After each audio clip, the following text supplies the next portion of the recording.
Entrepreneurship is an invitation to explore your destiny.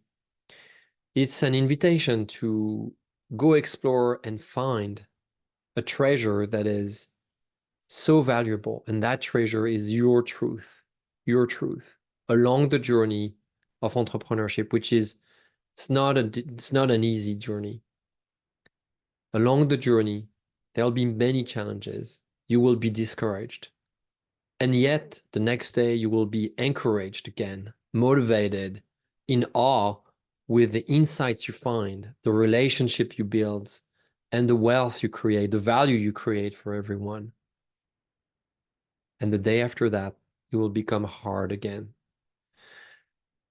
That mission of yours, to find your truth, to find who you are through adversity, can only work if you accept the rules of the entrepreneurial games. And here are some of the key rules. The first one is to accept that you can only find the next version of yourself if you decide to take action. Okay, you started your business or you're about to start your business, and that's great action, but that's only the very, very beginning. Every day, you will be invited to take action to change your clients, to change your market, your environment, change your team maybe, but most importantly, to change yourself first. Taking action is the hard part. Having ideas is easy, right? You can have all the ideas you want. You can think about all the topics you want. You can listen to one more YouTube video on entrepreneurship like mine here, but really implementing your learnings, implementing new ways, implementing your authentic, genuine ways of building your business, building a business from a standpoint of your individual energy, who you are as a person, is of the utmost importance. So take action now. If you felt like you wanted to launch the service or go on a tour or start writing or redesign your days, maybe take a break, maybe re-engage with clients, now is the time. Action is really the number one thing that we can do to go on this quest to find who we are. In the book, The Alchemist, that is the cover of The Alchemist, I'm sure this is the French version of it. I'm sure so many of you have read this book already, or if you haven't, go pick up a copy. It's an essential book for me to understand really the hidden facet of entrepreneurship. In this book, The Alchemist, the story of a young shepherd,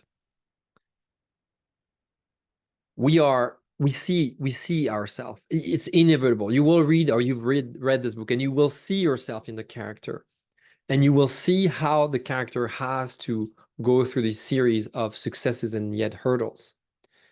And he goes in the desert, and he meets the alchemist who teaches him that it is important to take action. And you can get to your truth. You can explore your spiritual journey. You can expand your life through entrepreneurship, not just expand your bank account, but expand your inner life, your relationship life, your relationship with the world, with nature, with everything else, if you dare to do two other things. So the first one was action, and the second one is to listen to your heart, to listen to what your heart is trying to tell you on a daily basis when it comes to take action and making decisions. If you feel like you're overwhelmed with the number of choices out there, if you are, like me, bombarded with emails and people telling you to do this, to do that, all of these are possibilities. All of these are great ideas. But what matters yet again is action, and action taken from an intention of authenticity, the right action for you. That's how you build a sustainable, authentic firm from a standpoint of the heart, a heart-based firm, a soulful firm, an authentic firm, a business that will sustain for a long time, that will have a long-lasting impact, and a business that is really in harmony with yourself. Just like navigators feel like they're in total harmony with their ship, with their sailboat. That's the kind of business you want to build. Well, you have to listen to your intuition and your heart. That's the number one compass that will guide you through success and adversity.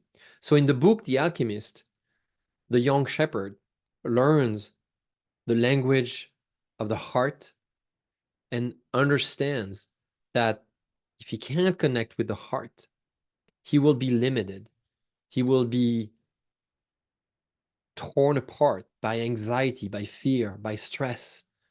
But heart brings him back to a place of truth, to a place where everything is easier because all of a sudden we feel like it's the right thing to do. We can't explain why, but we feel like it's the right thing to do.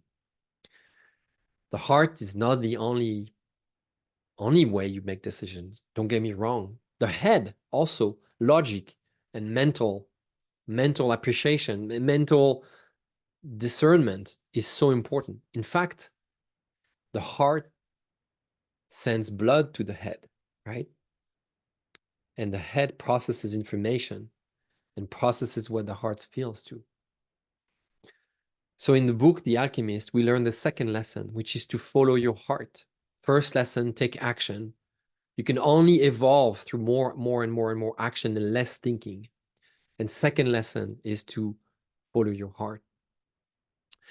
And as you navigate through the book, you will discover another lesson that totally applies to entrepreneurship. And that lesson is to follow the signs, And in fact, this is pretty much the only thing that at the end of the day, your business will disappear. Businesses are not everlasting, right? At some point, they disappear. You go out of business. In fact, if you look at the statistics shows that over the last 2, 3, 4, whatever decades, the lifespan of businesses has shrunk more and more. And now it's just a handful of years. And it's okay, because if you think about it, a business is just a vehicle for you to get on this spiritual exploration to find who you are. So reading the signs that are around you, inside and outside your business, is one of the key lessons, one of the key learnings of entrepreneurship. What kind of signs am I talking about? Reading the signs from your clients, reading the signs from your market, reading your signs from your heart, in your head. We just talked about it. And reading the signs around you. What is happening around you? How could you be better aligned with our society, the condition in which we live? How could you connect better with not only the immediate needs that you see around you, but the greater needs of what you see around you, of your community, your city, your country, and so on. Reading the signs is really, really important. But for that, you have to be able to slow down and accept that you don't have all the answers right away. So if you hear people coming at you with definite answers, maybe you need to slow down even more and realize that what we want to bring you, what even me as a business coach, I'm trying to bring you, are just hypotheses, are just ideas, are just possibilities for you to consider. But those ideas, those possibilities are only worth what, the attention you want to give them. So reading the signs is so critical in entrepreneurship. And that's what the main character of the book, The Alchemist, learns to do. Ultimately, and I won't reveal the end, he gets closer to the treasure. He gets closer to his goal, but none in the way you would expect. And I can't wait for you to comment on this or share with me what, if you haven't read the book, or if you want to reread the book, how you interpret this ending. So those three things: taking action, listening to your heart, and following the signs. I see those insights in that book. Really, I see The Alchemist as a book about entrepreneurship, really, because yet again, we are just explorers. We are navigators. We are at the helm. We're at the helm of our business for a given amount of time, up to us to decide until we stop, we jump ship, we go join another ship. And it is up to you. If you are in search of your truth, of who you are, inventing or reinventing the next version of yourself so that you have more impact, so that you create a better business, it is up to you to accept that somebody's narrative, somebody's personal legend is not yours. You probably know the quote by, oh gosh, I have him on the tip of my tongue. It's horrible because it's such a famous writer. Anyways, the quote is, don't try to be somebody else because sorry, oh, I messed it up. The quote is, sorry, be yourself because everybody else is taken. That's the quote. That's the quote. Be yourself because everybody else is taken. Be yourself through your actions, through connecting with your heart, and through reading the signs of the world. Learn the language of the world. Learn the language of the world so that you can create a unique business, authentic business, a business that you feel like is in total harmony with you. I hope this is helpful, and I look forward to crossing paths with you on your entrepreneurial journey. Thank you.